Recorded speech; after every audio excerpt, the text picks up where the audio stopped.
Welcome back, one and all, to the Cave Boys channel with me, Johnny, aka Zinc. This is Ed over here. Say hello, Edward. Hello. Hello, everyone. And of course, Hyrule Gamer, aka Mr. Adam. Hello, everyone.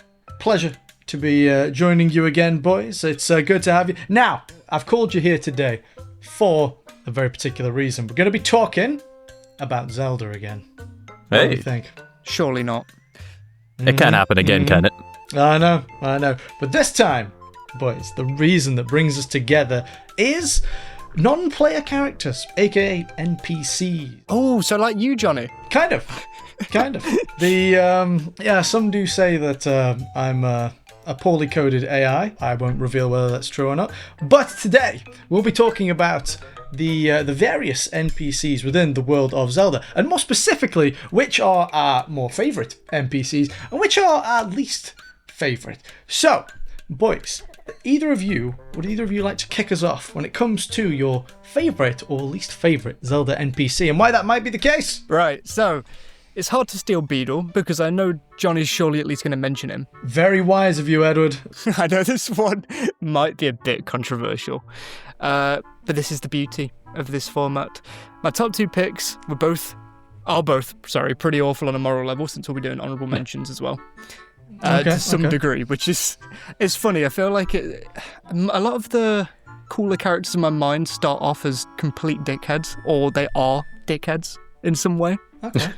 So I deliberate between like a few people, but I know people love Midna as a character. You don't say. Yeah, some people have, you might say, an unhealthy. Yes. Unhealthy feelings towards our friend Midna. It's a little more than liking her. Yeah, just a bit. And there are also like two genres of Midna fans, because there is obviously like there's cursed Midna, and then there's like Midna's real form. Oh, yeah. And for some reason, there's actually a debate as to which one is more smashable. That's that's generally what it comes I mean, they're down asking to. the important questions. Yeah, it's this is what the Zelda fans are really about. But is Midna one of your picks, or is it someone else? In the same vein as a Midna or as a Groose. Is he going to mention Twilight Princess? You know what? No, I'm not. We're going to go with Linebeck from Phantom Hourglass. Surprising! I love that. Good! He is an egotistical little twat from the start of Phantom Hourglass. He's a lovely guy. He's a little steamboat boy. Go away, Adam. He has one of like the more underrated arcs in the series, just purely because he's in Phantom Hourglass. He's in the same game as the Temple of the Ocean King. It's hard to take Linebeck away from the game. But he has the same sort of arc as a Midna or a Groose, where at the start of the game he's very hateable. By the end, he's had some sort of an arc. I will say with Linebeck, it's like his arc isn't like properly explained and like slowly shown. Midna has like little moments where she gets onto Link's side, especially after the first 3 dungeons in Twilight Princess. I swear I'll stop talking about it in a minute. I tell you what, I agree with the whole it's similar to Midna's arc thing, because he definitely starts the game like pretty smashable and then ends like just even more smashable. Crazy smashable. That's what you were talking about, right? Yeah, no, of course. Yeah. I mean, that's all the viewers care about as well, so. Yeah, of course, yeah. But no, over the course of the game, he kind of warms up to Link, but not really. He kind of just little ways, like Link has to help him get away from his ex a few times. And I do really like giving some love to some of the slightly more underrated games in the series, contrary to popular belief on this channel. Over the course of the game, Linebeck's ship is the main traversal method of the game. He's a solid companion, if not a complete and utter coward. Until he stabs Bellum to free Link from his tentacles right near the end of the game. During all of that, Linebeck's ship is sunk. After the final battle, the Ocean King grants Linebeck a wish. Linebeck spends most of the game purely on the hunt for treasure, like your Wario standard stuff. But he ends up asking for his boat as his final wish. So he gets his boat back, it's restored, so now he can continue to travel the sea. Completely shocks all the characters in the game, completes his arc in a satisfying way. There's also an argument here to be made for that one guy who has different names in Europe and other places in Spirit Tracks, that's Stefan. Yeah. Stefan. Oh, yeah, of course. There's a big argument because he's got a pretty similar sort of vibe to him, but I don't know, something's always clicked with me with Linebeck. I love his little arc, and it's definitely more underrated just because it's Phantom Hourglass. To be honest, that's about it. I think Linebeck just has one of the more complete arcs. I think, Companions of Old, I'd say, like Ocarina of Time and Majora's Mask's companions, they're not crazy fleshed out, like Navi and that other girl's name, Tal, I think. Yeah, Tal. Yes, Navi gets to fly away at one point, and that was like my favourite part of the game. So anyway, yeah, I really love Linebeck. Also his character design for a DS game as well is kind of cool. Phantom Hourglass in general doesn't get a good rep, even though it's Wind Waker's direct sequel, which it's probably a reason why Johnny might end up liking Linebeck even more as well, just because of that link. I don't know if it's the games as much as it was like the hardware and the interface that really did those games dirty. True. Because I think if they did remake the Phantom Hourglass and Spirit Tracks in just like a traditional if they, let's say they remade it in the Wind Waker engine and just had like traditional controls, I think those games would be a real hit with slightly newer Zelda fans. I could definitely definitely see that. And I will quickly just drop in my honourable mention, because I did allude to the fact that I also have another one who is a dickhead. For my honourable mention, this one, I wanted to give a bit of love to some of the lesser known but still remembered characters in Zelda titles. So my choice is Rupin from Skyward Sword. He owns the general store where you buy shields, all that stuff, but the guy employs awful anti-consumer practices, and I couldn't love him more for it. So, it makes like these little expressions when you go and click on an item and then say, no, actually, I don't want this. And he'll just sit there and stare at you for a minute. Rupin is the guy who is very Happy Mask Salesman-esque. Yes. Yeah, that's it. Yeah. Yes. That's something else I've got noted down here. He's got that Happy Mask Salesman weirdness to him, but obviously he doesn't have that kind of nuance to him this time. But like you say, he is a bit of a slime ball. I'm looking at the picture of him. It started to remind me of something. I'll try not to notice it. But anyway, I remember this guy. And doesn't he he's particularly short-tempered as well, isn't he? He gets a little bit arsey with you. Yeah, exactly. It just top tier visual humor. He's not got like much else to talk about realistically. It's why he's an honorable mention. But you know what? He's a sleazy salesman, except he's funny. Ed, I think I finally found a subject where you didn't. You did talk about Midna. I tried. You squeezed it in hard. I tried so hard. Yeah, almost didn't mention Twilight Princess, so we're getting closer. Maybe next week. Oh, I don't know about that. The other thing that you mentioned, Ed, was the fact that you didn't mention Beedle because you thought that I would. And you were absolutely correct. Now, I did preempt that one of you might preempt the fact that I would pick Beedle. But yes, so my pick for the greatest... or my favourite NPC from The World of Zelda is indeed Beedle. But I will say, I won't be going into it in too much detail right now for two reasons. Ooh. One, because of an upcoming video I've not actually yet disclosed to the boys that will be, we'll be detailing exactly why it is that I believe that. But number two is because I essentially put all of my effort when preparing for this video into what is my what I think is the worst NPC. Boys, I've got some real beef. Some hot, sizzling beef. Since I was a kid, I have been seething about this character. Now, admittedly, I have played fast and loose with what I mean, but when I say the worst NPC, because I don't think this person is insufferable. It's not that I mind speaking to them or try to avoid them at all costs. It goes to the owner of the watering hole in Ocarina of Time. Now, this man is nameless, and that might seem like a very weirdly specific and a bit of an odd pick. Like, dude, what's your beef with this guy? He just sits there and watches your fish. Oh, and also anyone who is familiar with some of my Zinc videos, I'm pretty sure I had a rant about this guy in the past. But I'm just here to reiterate that. He chooses to set up a business, right? He's like, what I want to do is I want to start like a little fishing hole business where people will come, they pay me some money, and I let him fish, right? That's what he did. We could agree on that, can't we, boys? Yes. He's a businessman. He sets up a business. Nothing wrong with that. However, if, Johnny, in the future, if you could throw this up, people at home are looking at the map of Ocarina of Time right now, and you will notice that the fishing hole that he set up is literally one of the furthest points from any other civilization in the game, Hylians, Zoras, Gorons, even the Kakiri, they all live on the complete other side of the world. So it begs the question, how on earth is this guy going to make any money? Like, what, he's just waiting for some, like, random twink in a green suit to rock up and pay his whole rent? Not to mention the fact that even if you do make it to this remote location, you have to go through the trouble of swimming to get to his front door. But don't worry, though. Don't worry, because if you don't want to bother getting wet, there is an alternative way of getting to his shop. All you have to do is drain Lake Hylia. That's all you have to do, just to get to his little shop. You know, like, wow, that's quite the bar of entry you have there, sir. Now, if you didn't already think this guy was insane enough already, here's the nail in the dum-dum coffin. Not only, right, does he spend all the time, effort, and probably money building this fishing hole, and did so in a hilariously remote location that you have to swim to. Not only that, he also chose to place this business, this fishing business, literally on the bank of a lake. So even if you make it to this remote location, you have to walk past the ginormous lake that is probably filled with fish. Then you have to swim just to get to the front door, only to go in and then pay a guy to do what you could have just done for free right outside.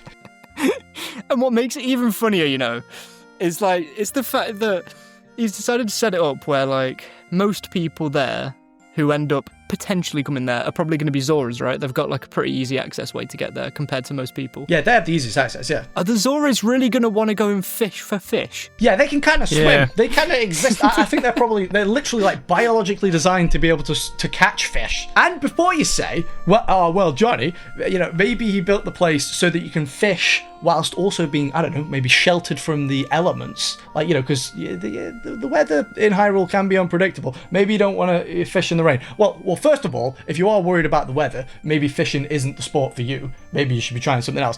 And two, he doesn't even bother putting a roof on it. You know, he's got a roof over his, like, little reception area for himself. Yeah, sure, but not for the paying customer. You know, I have legitimate beef with this man and his business proposition. He's a con man. Yeah, I don't know where he got the loan from to set this business up, but whoever accepted that business proposal is a moron. So, gentlemen, I put it to you that the worst NPC, or in this case, the worst businessman within Hyrule, is the owner of the completely nonsensical fishing hole. If you couldn't tell, I've been sitting on this for decades. This has been brewing. Yeah, I've been seething since I was a child. I like it. It's extremely petty. Yeah, just a bit. Oh, by the way, no, actually, his nearest customer is the guy who owns the lab. And I don't know if you've seen that guy. Yeah, he doesn't look like a keen angler. He looks like he could disintegrate at any moment. I don't think he's going to be, casting lines anytime soon. Let's put it that way. I love it. I actually love it. Very compelling. I'm here for it. It's a good argument. I love it. What's a bad blood pressure, by the way? Because I think I might have it. Oh, Johnny. Bold and bad blood pressure. Pick a struggle, brother. Pick a struggle.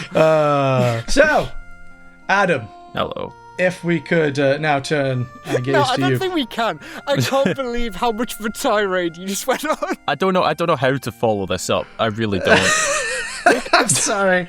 I did that. Like I saw red and I just went for it. No, that's fair. This is literally what happened when I was writing. But, like, you know, when I was preparing for this, I was like, oh wait, you know, I need to pick one I like as well. And I was like, I don't have any time though. I tell you what, I'll funny, start. man. Yeah, thank you. I'll start with my worst NPC. And to be honest, I can admit, and people are going to get this the second I say it, I definitely jumped on a trend of hating this character at the time. And my hatred for this character has just developed over time. And I'm going to open with this line. On my notes on my phone, the first note I have under this character's name is just, he a bitch. So let me explain. Ooh, actually, let's see if me and Ed can guess who it is. Yeah, okay, you tell you what, you can guess. Do you guys want a hint? No, not yet. Hold on. Let's see, he a bitch. He a bitch.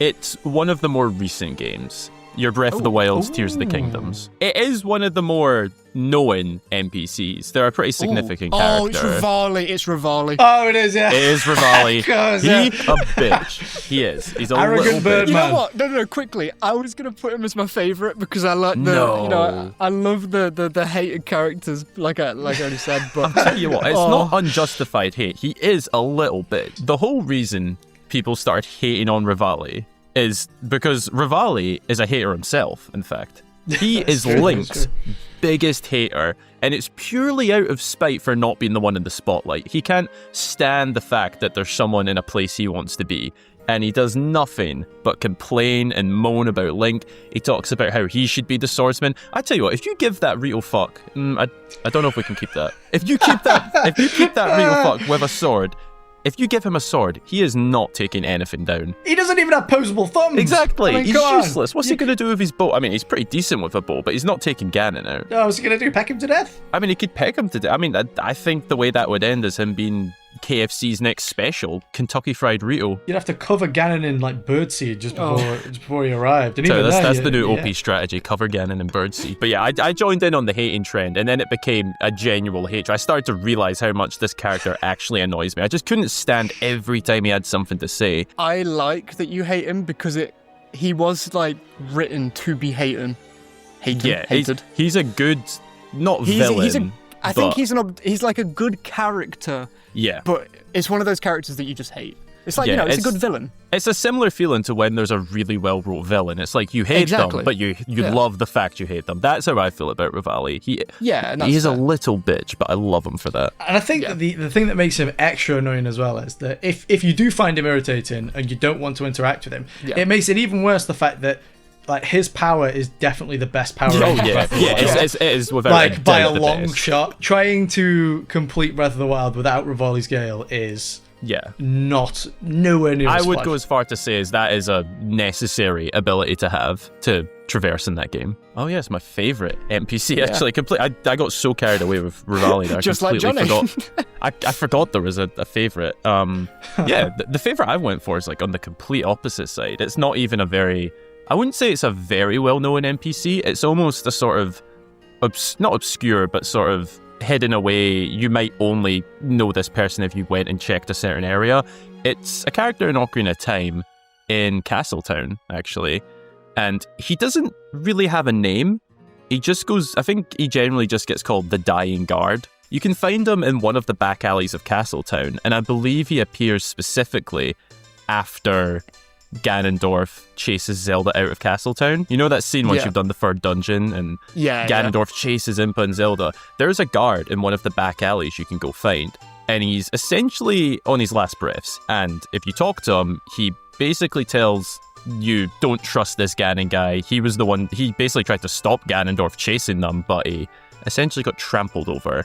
And within a matter of moments, this dying guard just flat out dies in front of you, which is very interesting for a Zelda game because I feel like you rarely see that with just your everyday characters. But this guard, his head just flops down, and then the text box, I can't remember what it says, but it says something along the lines of, he is not moving. Rip Bozo. So random, but really, really interesting because there's no real reason to have him there. It's almost just like a little extra thing that the developers threw in because it's just in this one back alley of Castletown. It's interesting that you bring that up actually, because that's I think that's very emblematic of what made Ocarina of Time so beloved. It's this idea that this world seems quite colourful and fun and adventurous, and then ever so often it will, at times metaphorically, but sometimes literally, drop you into a very dark and mature subject matter. Yeah. Like the character, the main character himself, Link, literally gets dropped into, well, not adulthood, but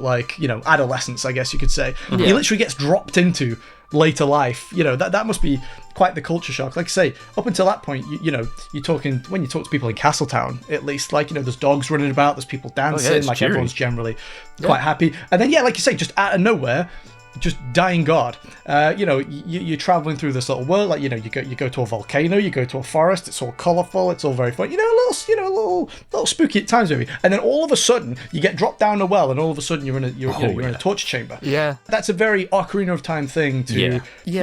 It seems very unassuming to begin with, and then, like I say, at times it will just drop realness on you.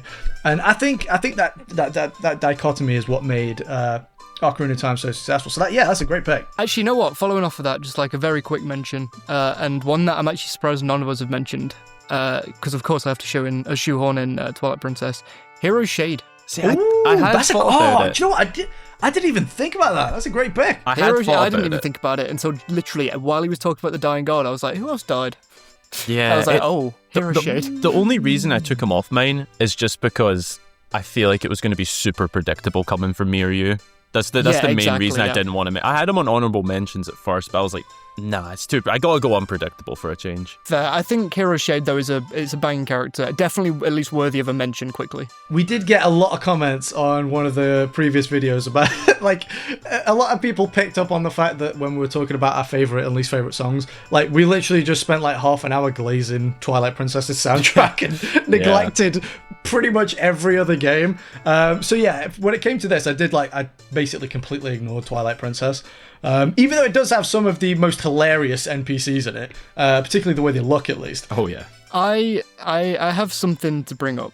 For once, I'm going to pile a bit of hate onto Twilight Princess. I'm going to say that one of my least favourite NPCs ever is Illia. This isn't because of... what? Hear me out. This isn't because of her character, like herself. I think she's a fine character. It's how she's written into the story itself. She acts as a really nice childhood friend that's about your age in the first few hours of the game. She's claiming that you don't take care of your horse, more so because she's worried that Link will hurt himself, which is kind of cute, you know? Eventually, this gets her bonked by King Bulblin, which is just great. Starts a memory loss arc. What an odd thing to say. To this point that I think the devs kind of forgot about her personally. And I don't know if this feels harsh, but I think they start to kind of use her as padding.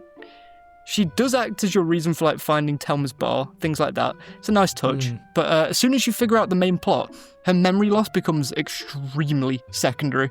And she's only ever really touched on in like little moments. Personally speaking, I feel like you could remove Illia from Twilight Princess and not that much of value would actually be lost, apart from her theme song. True.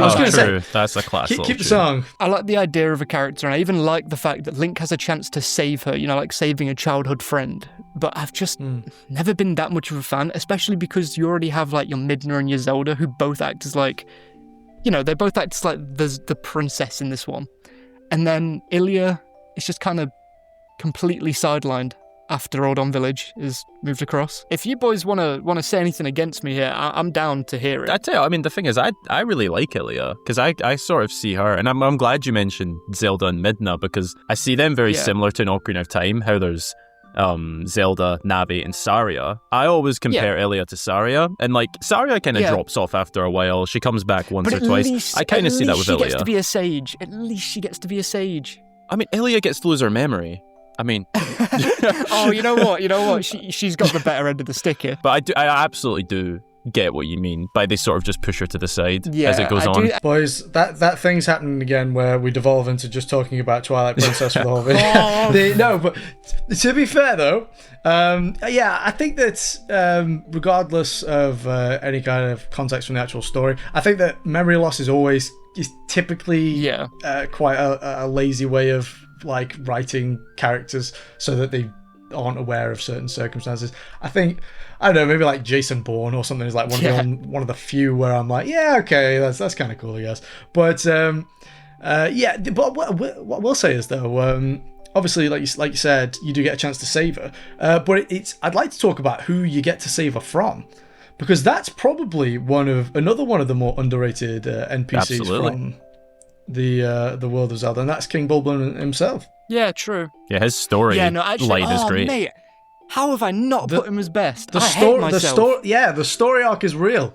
Yeah, that is one of the best. King Bulblin. However, we should definitely stop talking about Twilight Princess. I was going to say, we're going to start getting the angry comments where all these boys do is talk about Twilight Princess. What about this game? What about this game? Shut up!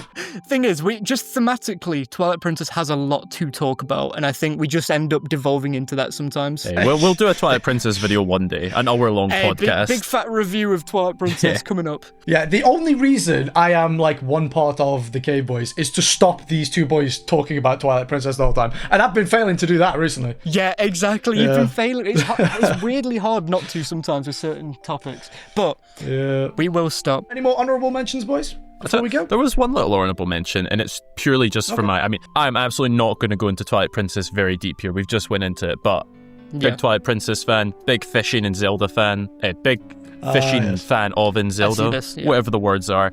Henna, who runs the fishing hall, one of my favourite NPCs. Purely just because fishing, Zelda, Twilight Princess. It's quite poetic as well, because obviously my least favourite NPC is a fishing hole guy. Yeah. Your favourite NPC is a fishing hole girl. What can I say? And I believe they're actually related. There's like little details on the wall with their full frames. She has a picture of him. I think Henna refers to him as I don't think she says ancestor, but someone in her family.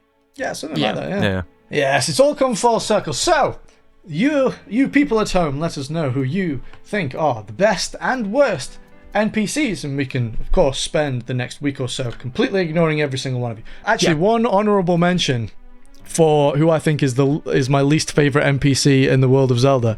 That is a joke. That is a joke. For legal reasons, that is a joke. We shan't be including that. Definitely won't be putting that in the video.